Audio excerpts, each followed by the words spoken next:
ମୋର कोटि कोटि प्रणाम वंशा कल्पतरुभ्यश्च कृपा सिन्धुभ्यः च पतितानां पावनेभ्यो वैष्णवेभ्यो नमो नमः। जय अनंत कोटि वैष्णव वृंद की जय। जगत गुरु श्रील प्रभुपाद की जय। पतित अनश्ल गुरु महाराज की जय। श्रीमद् भागवत गीता की जय। तो ढेर सारा शुभकामना शुभेच्छा आपण समस्त को आज साधु प्रोग्राम रे। तो 3 दिन धरी आम तो छुट्टी थिला कहीं आम समस्ते कृष्ण को प्रीत्यार्थे सेवारे लगी 3 दिन नुहे आम तो देखा पूरा मास सारा समस्ते किसी ना कि सेवारे लगी। तो ये मसटा पूरा कृष्ण चेतनारे गला है ना कि छोट पिला श्लोक शिक्षापी दिगला कंपिटिशन रे किए ड्राइंग बनइब किए गीत गाइब किए डांस कर किए भगवान को सजेब किए भगवान ड्रेस बनइब किए भगवान रोषे कर तो गाइब नाचब पूरा मास सारा समस्ते भगवान कृष्ण को सेवार लगिक रहिले। आउ जो मैंने उच्च तत्वावधान थे से द्वारा किसी गाली भी खाइछे। तो से जे मैंने भी आम द्वारा जब किसी बाणी मध्यम कष्ट पाई तो निज गुण क्षमा करदे। कहीं बड़ जो किसी करने को जाऊ तो से ये नक झोंक रुहे तो से धरबेनि गुण को दोष को धरबेनि तो क्षमा करदे। आशा करुँच जी भी आम जोड़ुं समस्ते प्राय स्पॉन्सर को जाइए और आनंद लुटुवे भगवान ये सुंदर उत्सव को। तो बाकी रहा आज टी एकादशी विषय भी कहि कहीं काल बहुत लोक फोन आसाला माताजी कौदिन एकादशी करवा एकादशी करवा। आज्ञा आज्ञा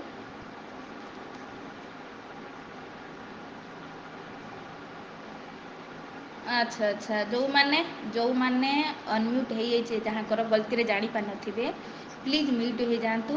आ मत लगुच होस्ट प्रभु जी जदि आप अच्छा आपन हाथ में पावर थाए से बंद कर तो कर दिंतु ना प्लीज से बोधे मत लगुच जापारी ना तो खुला रही जाइए। ठीक अच्छे तो तो एकादशी काली आमे समस्ते करिबा साधु संगरे बसिके हरिनाम करिबा। साधु संगे हरिनाम यही मात्र चाहिए संसार जिनिते आर कौन वस्तु नहीं। तो से आमे माने समस्ते काली एकादशी पालन करिबा भगवान हरिनाम अमृत गान करके। तो कहीं दीटा पड़े तो एथर तो आम देखा स्टेट वाइज पड़ी आम भारत में अलग अलग स्टेट रे आज किसी कर आम काली करवा ये सब ज्योतिष शास्त्र रे वर्णना अच्छी सूर्यर और चंद्रर गति अनुसार एमती होता है। तो तेणु जो स्टेट जमी निर्धारण कराई तो आमपाई काली अच्छी तो जोटार द्वादशी मिसी जाऊँगी द्वादशी मिसुची जो एकादशी से एकादशी टाक वैष्णव मैंने पालन करती कहीं से द्वारा कौन हुए आमको एकादशी भी फल मिले प्लस द्वादशी फल मिले। तो वैष्णव मैंने जे कृष्ण बजे से बड़े चतुर ना तो जो बेसी मिल तो से आम मैंने काली पालन करवा आज जे मानी अच्छी जो स्टेट मानी अच्छी तो से करेंगे। तो ठीक अच्छे तो आज आम भगवान को प्रसन्न करने भगवत गीता अध्ययन करुचे 7म अध्याय। आज्ञा प्रभु आज्ञा ना सी सेपटू चलीगला जलेश्वर सी मायापुर प्रधान वेस्ट बेंगल प्रधान तो से आमको आम भुवनेश्वर पाखापाखि आम रोचे तेणु आम भुवनेश्वर ये आम स्टेट वाइज देख राजधानी लिखाई मुझे गोटे छाड़ी ग्रुप रे भी आप ध्यान देते वैष्णव पंजिकार आमर भुवनेश्वर लिखाई भुवनेश्वर माने आम ओडिशार स्टेट है सब स्टेट राजधानी हिसाब से कहुई तो आम ओडिशार राजधानी है किए भुवनेश्वर तेणु आम भुवनेश्वर हिसाब से जेहेतु 30 तारीख लिखाई तो आम 30 तारीख पालन करवा। तो ठीक अच्छे एथर कन्फ्यूजन किसी हबार नहीं आम काली पालन करवा। तो काली पालन कले आमको द्वादशी प्लस एकादशी फल मिल। ठीक अच्छे तो आज आम शुणा भगवत गीतार 15 नंबर 7म अध्याय 15 नंबर श्लोक भारी इंपोर्टाट श्लोक। तो जोटार जदि आम देखा अध्यायटार ना है ज्ञान विज्ञान जोग ज्ञान जान कौन जान भगवान को। तो भगवान को जानिने बोली आज संसार फसिकी रही है। तो भगवान को जानिबा 6 और 7 नंबर श्लोक कहीगले जे भगवान केते महान ये जगत को से सृष्टि करचंती से प्रलय करचंती से अनंत कोटि ब्रह्मांड को धारण करचंती जेमिति सूता मणि को धारण करता है। तो जिते भगवान को महानता को जानिबा सिने शरण में जीवा आज्ञा को पालन करिया तो आम जानी ना तो से जानिले फिर शरण में जीवा से लिखाई ज्ञान आगे जान तापर विज्ञान तापर जानिले एप्लाई करो फिर भगवान को शरण रे जाओ, भगवान जहाँ कहते कर कले तुम माया कबल उद्धार हो। किंतु आज स्वल्प भगवान दुख करी कहते मान भगवान भाव जो देखा कि चारि प्रकार लोक मो शरण आसती मोहरी सब खाऊँ शरीर मुझे ये हवा पानी प्रकाश खाद्य जो भी दरकार से मुझे फिर भी ये चारिज दुर्बृत्त दुष्कृति तो मो शरण के दुष्कृति न केवे मो शरण आसती के मैंने कहते न मां दुष्कृति न मूढ़ा प्रपद्यन्ते नराधमा माया अपहृतं ज्ञानम आसुरम भावमाश्रित।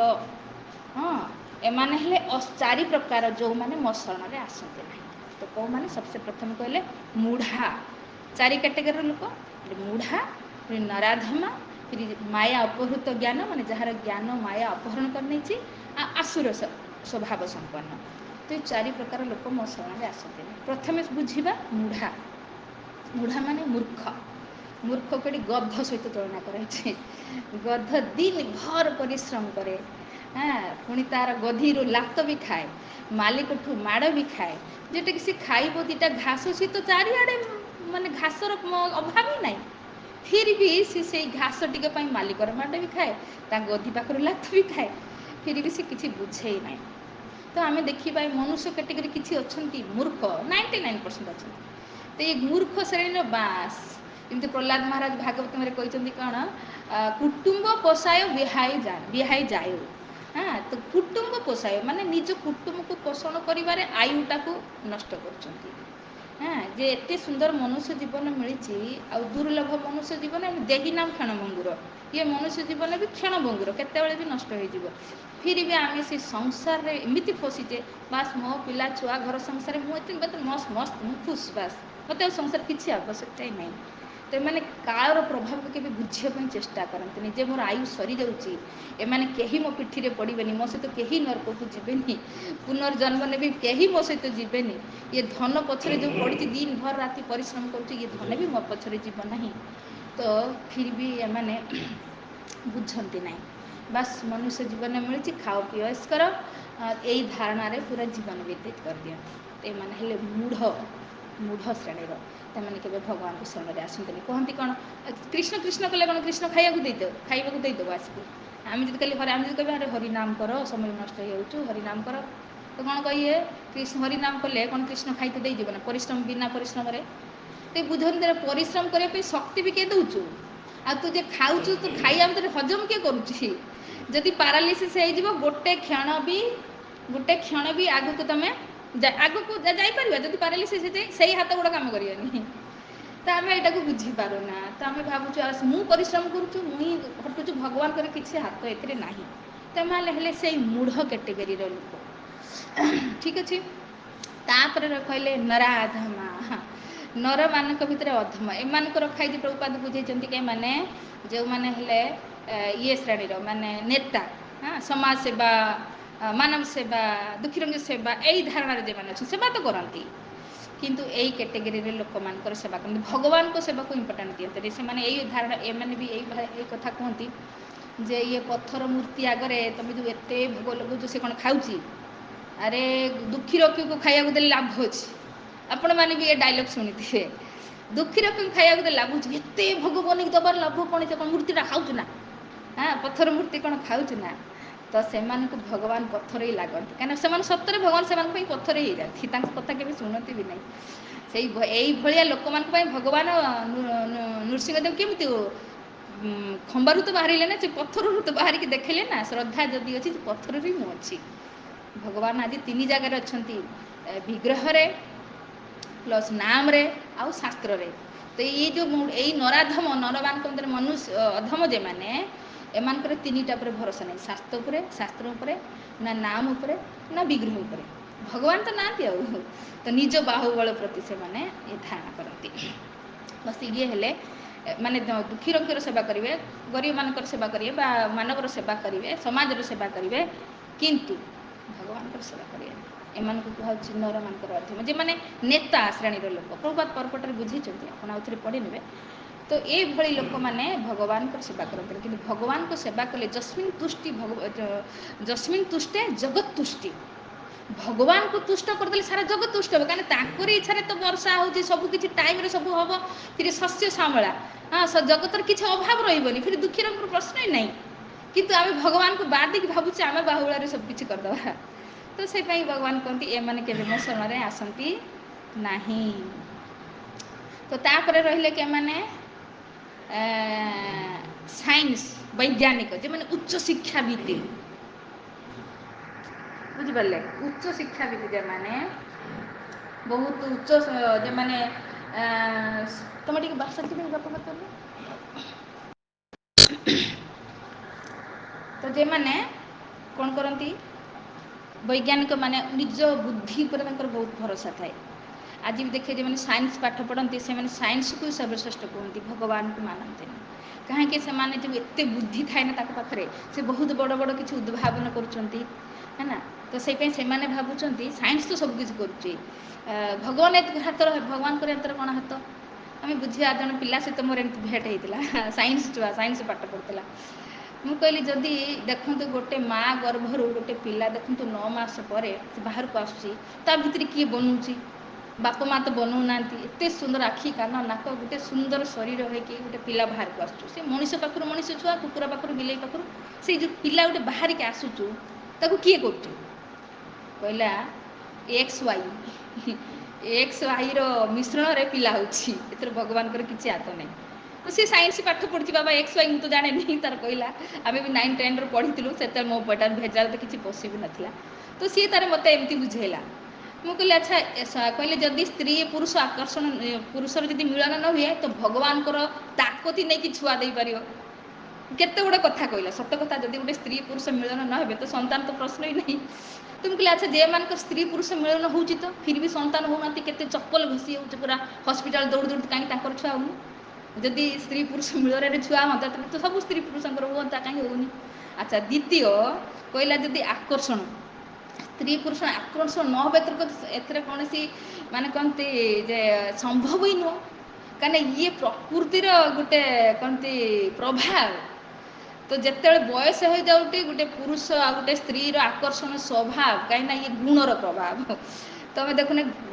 माने 60 वर्ष बुढ़ा है नातुणी बयसर गोटे झील को देखिए पार्टी लाल टकुची देख चिंता करते आज संसार देखते जदि तुम इच्छा तो हम स्त्री को देखी आम आकर्षण हो ही नहीं तो ये किए करुच्ची आग श्लोकटारे भगवान कहीगले दैवी हेसी गुणमयी मम माया दूरतया मायार प्रभाव 3टा गुण धरिकी बुलुची से प्रभाव तुम कौटी अच्छे तुम पुरुष स्त्री देखे आकर्षण हम ही नहीं जदि न होता संसार आज ये दुराचार होता ही नहीं तो ये तो प्रकृति प्रभाव तुम्हें हम ही हम आ पुणी संतान जे आसूची से भगवान के कहीं जे साइंस पढ़ती तो मानवे नहीं तुम्हें जिते तर्क कर तो से भगवान कहले ये जो कहीं उच्च बुद्धिर प्रभाव मु तो सब किसी करुच्ची जे भगवान ये गीत एवं कहीकि गले ना ये अध्याय जे बलम बलवत्ता चाह बुद्धि बुद्धि बतास्मी बुद्धि मानकर बुद्धि में ही हूँ भगवान ही बुद्धि देते किंतु सी से बुद्धिटा कहते मुझे तो सब किसी कर तो ये साइंस जे माने वैज्ञानिक उच्च शिक्षाविद से माने भी भगवान को शरण में आसंतनी निज ज्ञानर प्रभाव में भावती आम ही सर्वे सर्वा तो ये माने से दुष्कृतिन मान भितर जन जन अच्छा तापर रही कौन लास्ट रही आसुरम भावमाश्रित आसुर सपन नास्तिक मानिने माताजी प्लीज आप म्यूट हो जातु हरे कृष्ण तो राष्ट्र असुर स्वभाव संपन्न माइथोलॉजी मिथ्या भगवान भगवान किसी नहीं है ना गोटे डार्विन थ्योरी बुझी ना मो पुओ यहाँ को भी कहे गोटे विस्फोट है साइंस पाठ पाठ पढ़ुआ ना बहुत बड़ गोटे विस्फोट है देखिए संसार सृष्टि होगा भगवान भगवान किसी नहीं एथे तो विस्फोट है तो सब तेहेस नेस हो जाए बर्बाद हो जाए किसी उत्पन्न हबार देखते ना तो साइंस से पाठ पढ़ुचे आम भी सही पढ़ी गाइले से गुड़ा कहीं शास्त्र को एम भरोसा नहीं तो से माने जहाँ कहीदे ताकू फॉलो करते लोक से मानि ना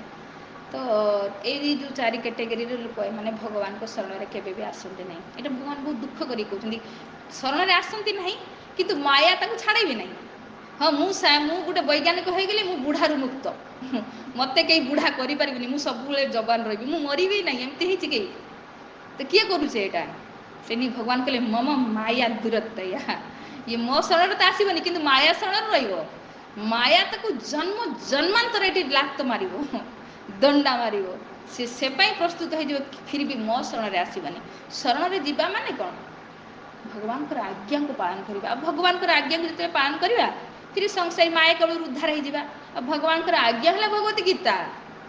ଯତ୍ କରୋଷି ମଦ୍ ଅର୍ପଣମ୍, তুমি ଯାହା କରୁଛ ମୋ ପାଇଁ କର। ମନ ମନା ଭବ ମଦ୍ ଭକ୍ତ, ମଦ୍ ଯାଜି ମାଂ ନମସ୍କୁରୁ, ମୋର ଭକ୍ତ ହୁଅ, ମୋତେ ପୂଜା କର, ମୋତେ ନମସ୍କାର କର। তুমি ଯାହା କରୁଛ, ଖାଉଛ, ଦାନ ତପସ୍ୟା ବ୍ରତ ମୋ ପାଇଁ କର, ଏଇଟା ଭଗବାନଙ୍କର ଆଦେଶ।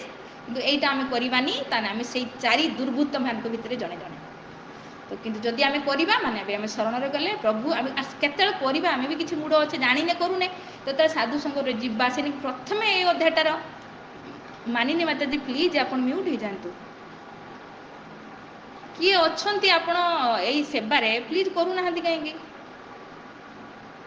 ହୋଷ୍ଟ କିଏ ଅଛନ୍ତି?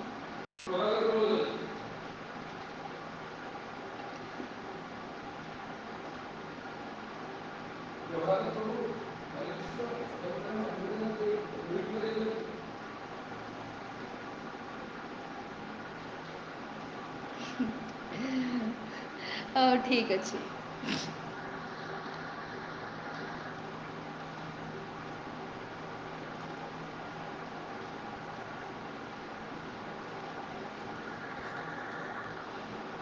ଆଜି ବି ମୋତେ ବହୁତ ଡିଷ୍ଟର୍ବାନ୍ସ ହେଲା, ତ ମୁଁ ସେ ପାଇଁ କଥାଟାକୁ ଯେମିତି ପ୍ରସ୍ତୁତ କରିବାକୁ ଚାହୁଁଥିଲି କରିପାରିଲି। ଠିକ୍ ଅଛି। ଆଜ୍ଞା ଆଜ୍ଞା ଆଜ୍ଞା। ତ ଠିକ୍ ଅଛି, ଆମେ ମାନେ ବୁଝିଲେ। ତ ଏଇ ଚାରି ପ୍ରକାର ଲୋକ ଭଗବାନ ଏଇ ଶ୍ଳୋକଟାରେ ମାନେ ଭାବ ଭଗବାନଙ୍କର ଭାବକୁ ଦୁଃଖ କରି କହୁଛନ୍ତି, ଆରେ ତୁମେ ମାୟାରେ ଆଶ୍ରୟ ରହିକି ମାଡ଼ ଖାଉଛ, ଫିର ବି ମୋ ଶରଣରେ ଆସୁନ। ମୋ କଥା ମାନିଲେ ତୁମେ ମୋ ପାଖକୁ ଫେରି ଆସିବ, ମୋ ପାଖରେ ରହିକି ନିତ୍ୟ ଆନନ୍ଦକୁ ଅନୁଭବ କରିବ, ଆଉ ସଦା ସର୍ବଦା ମୋ ପାଖରେ ରହିବ। କିନ୍ତୁ ସେଇଟା ତୁମେ କରୁନ। ଏଇ ମାୟା କବଳରେ ରହିକି ଜନ୍ମ ଜନ୍ମାନ୍ତର ଏଠି ମାଡ଼ ଖାଉଛ। କେହି ବାପା ମା' ଚାହିଁବ ତା ଛୁଆ ଯାଇକି ଜେଲରେ ମାଡ଼ ଖାଉ, ଜେଲ୍ ଭିତରେ ପଶିକି? କେହି ବାପା ମା' ଚାହାନ୍ତିନି ନା। ତ ଭଗବାନ କେମିତି ଚାହିଁବେ? ଭଗବାନ ତ ଆମର ପିତା ମାତା। ତ ସେଇପାଇଁ ସେ କେତେ ସୁନ୍ଦର ଏଠି କହୁଛନ୍ତି, ମୋ ଶରଣରେ ଆସିବ ମାନେ ମୋ କଥାକୁ ମାନିବ, ମୋ ପାଇଁ କରିବ, ମୋ ପାଖକୁ ପଳେଇ ଆସିବ। ଫିର ତୁମେ ଏ ମାୟା ଜଗତରେ ରହିବ ନା ମାୟାର ଲାତ ଖାଇବ? ଆଜି କେଉଁଠି ଅନାବୃଷ୍ଟି ହେଇଗଲାଣି, କାହିଁକି କେଇଠି ଅତିବୃଷ୍ଟି ହେଇଗଲାଣି, କେଇଠି ହିନ୍ଦୁ ମୁସଲିମ ଝଗଡ଼ା କରିକି ମାରାମାରି ହେଲାଣି। କ'ଣ ରହୁଛି ଜଗତ? ଇଏ ହେବ, ଇଏ ଜନ୍ମ ଜନ୍ମାନ୍ତର ଲାଗିକି ରହିବ। କେତେ ଗଲେଣି, ଆହୁରି କେତେ ହେବ। ଯେତେ ଯାଇ ତୁମେ ଏଇଠି ପଡ଼ିକି ରହିବ, ସେଇଆ ହେବ। ତେଣୁ ବୁଦ୍ଧିମାନ ବ୍ୟକ୍ତି ଏବେ ଶୁଣ, ମୋ ବିଷୟରେ ଶୁଣିଲେ ସିନା ମୋ ଶରଣରେ ଆସିବ। ତେଣୁ ଆମେମାନେ କେହି ଆସିଯାଇଛେ, ଆମେମାନେ ସେଇ ଭାଗ୍ୟବାନ ଭିତରୁ ଜଣେ ଜଣେ ସାଧୁ ସଙ୍ଗରେ ଆସିଛେ। ତେବେ ସେ ଭଗବାନଙ୍କ ବିଷୟରେ ଶୁଣିବା, ଶୁଣିକି ତ ବୁଝିବା, ନାହିଁ ଯଦି ଭଗବାନଙ୍କ ଶରଣରେ ନ ଯାଏ, ତାହେଲେ ମୁଁ ମାୟା ଶରଣରେ ରହିବି। ଆଉ ମାୟା ମାନେ ଦୁଃଖ, ମାୟା ମାନେ ଦୁଃଖ, ସେ ମୋତେ ଦୁଃଖ ହିଁ ଦେବ। ଆଉ ଆମେ କେବେ ଦୁଃଖ ଚାହୁଁନା? ଆମେ କେହି ଦୁଃଖ ଚାହୁଁ କି?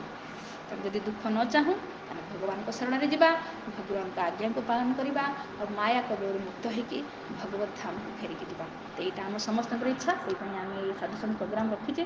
ତ ଆପଣମାନେ ଆସନ୍ତୁ, ନିଜକୁ ଯୋଗଦାନ କରନ୍ତୁ, ଅନ୍ୟମାନଙ୍କୁ ଏଥିରେ ଯୋଡ଼ନ୍ତୁ। ଆଉ ଆମେ ଜାଣିବା ମନୁଷ୍ୟ ଜୀବନର ଉଦ୍ଦେଶ୍ୟ ଭଗବାନଙ୍କ ଶରଣରେ ରହିକି ଭଗବାନଙ୍କର ଭକ୍ତି କରିକି ଏ ଭବ ଜଗତରୁ ପାର ହେଇକି ଭଗବତ ଧାମକୁ ପ୍ରବେଶ କରିବା। ଠିକ୍ ଅଛି, ସମୟ ହେଇଯାଇଛି, ଆମେ ରଖିବା ଏଇଠି। ହରେ କୃଷ୍ଣ କୃଷ୍ଣ କୃଷ୍ଣ ହରେ ହରେ, ହରେ ରାମ ରାମ ରାମ ହରେ ହରେ। ତ କିଛି ଭୁଲ ଥିଲେ କ୍ଷମା କରିବେ ପ୍ଲିଜ୍। ହରେ କୃଷ୍ଣ।